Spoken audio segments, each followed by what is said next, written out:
Hello and namaste.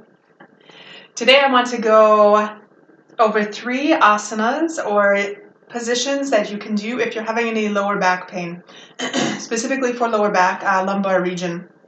So first thing is to determine your situation, what kind of pain you're having. Usually if it's going to be something with the muscles, it's going to be a dull kind of achy pain, and if it's something with the nerves, it's going to be a sharp shooting pain. So if you do have sudden pain that comes up, for example, when you move and it shoots down the entire side of your body, definitely consult with a doctor in any of these cases, but you may have something like a pinched nerve or something. So as far as lower back pain goes, there could be a variety of reasons for lower back pain. For example, you may have some kind of trauma to the spinal cord. You may have something concerning a disc, like a degenerative disc disease. You may have a herniated disc. You may have a torn ligament or a muscle. You may also have constipation, for example, can cause lower back pain, or even sometimes really poor digestion, where you start to get a buildup of toxins in the system, can cause lower back pain. So definitely consult with a doctor before you start any activity. The back pain that I'm going to address today is back pain due to tight muscles. So a lot of times we have lower back pain simply because we are holding a lot of tension in our muscles, and we have tight hips, we have tight quadriceps, we have tight hamstrings. So what happens sometimes is if we have to make a movement, for example, and we need flexibility with our hips and we don't have it, then we try to compensate with our back, and we're using the wrong muscles to compensate for that movement. Anytime we use the wrong muscles, then we start to get an overuse of that muscle in an incorrect way, and it causes pain, which is sometimes just due to muscle tension. So the 3 asanas that I'm just going to quickly show you today, the first one is going to be a cat-cow. And so to do this, we want to start on our hands and knees. And we're going to start in this position. We want to have our shoulders over our wrists, so not too far forward or not too far back.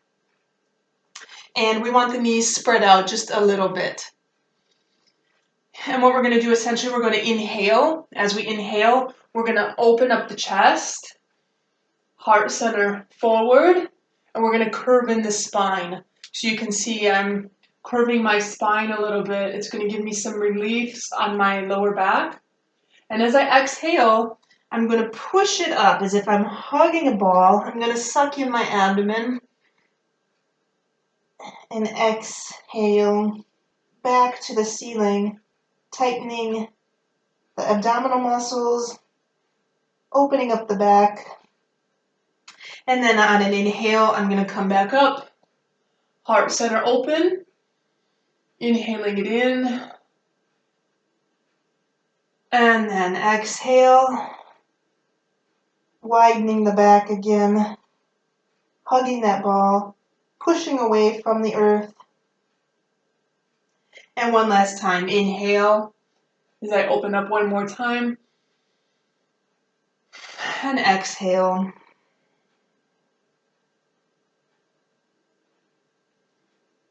Back to the ceiling, arching the back, contracting the abdominal muscles, and then coming back to neutral position.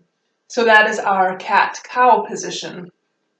And this can be done just for a couple minutes every day, just to start to loosen up the muscles in the lower back area. This is also going to loosen up some tension through the neck.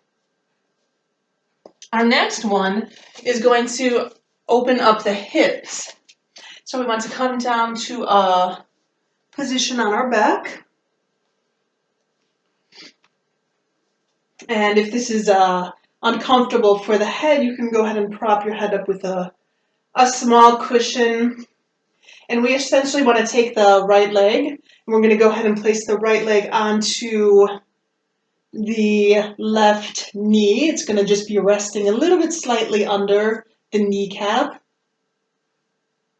And we're going to go ahead and take our hands and we're going to place them on the top of the left knee. So we essentially have kind of a figure 4 that we're making. And on an exhale, we're going to bring the entire unit down towards our chest. And what we're doing here is we're getting a little bit of flexibility through the hips and also the lower back. You can feel the lower back rounding slightly. We want to try to keep the shoulder blades pinned to the ground if we want. We don't want everything coming up. So we want to keep our back relaxed and keep our spinal cord straight. And just exhale and relax into it. You'll feel some opening up through the hips. You might even feel this a little bit in the hamstrings. You may even also feel it in the calf joint, in the calves. Go ahead and hold that for 3, 2, 1, and then you can go ahead and release that down. And then again on the other side. So again, we're going to take the left, we're going to place it over onto the right. Now, you can also just stay in this position. If you've already started to feel some stretching here, an alternative, if the other one seems a little bit too intense or it's just not working for you today, if this position is comfortable and you like this, you can slightly just press, not so much on the knee, but kind of underneath. And you should feel already an opening through the hip area. So again, you can stay there or you can go ahead, again, take the hands.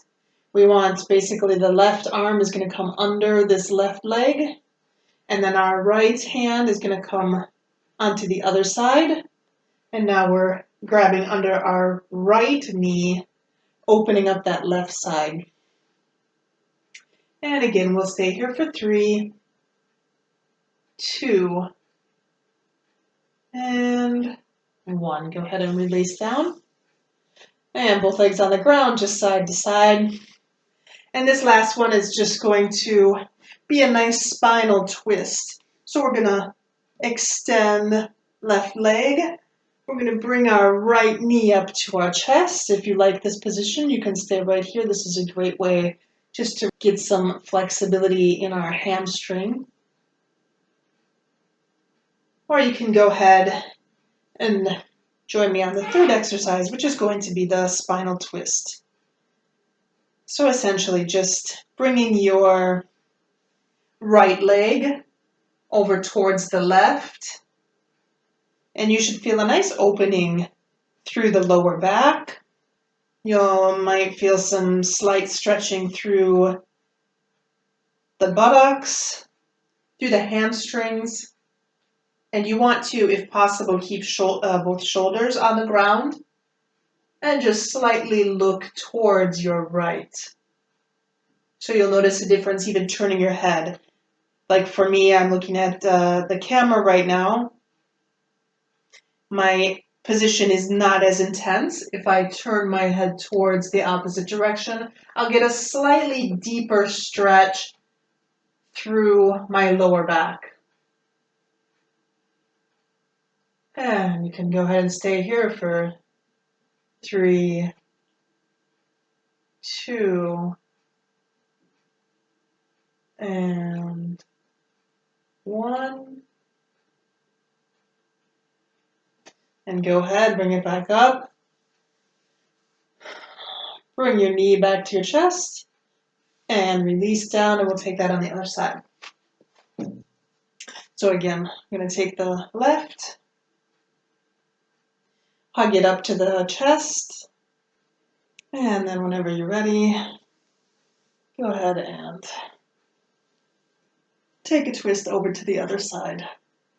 And you should feel a nice stretch throughout the lower back. And we'll stay here again for 3, 2, And 1. Let me back up when you feel ready. Again, taking the knee up to the chest. And relax down. And if you like, you can go ahead and stay in Shavasana just for a couple breaths afterwards, or as long as you like.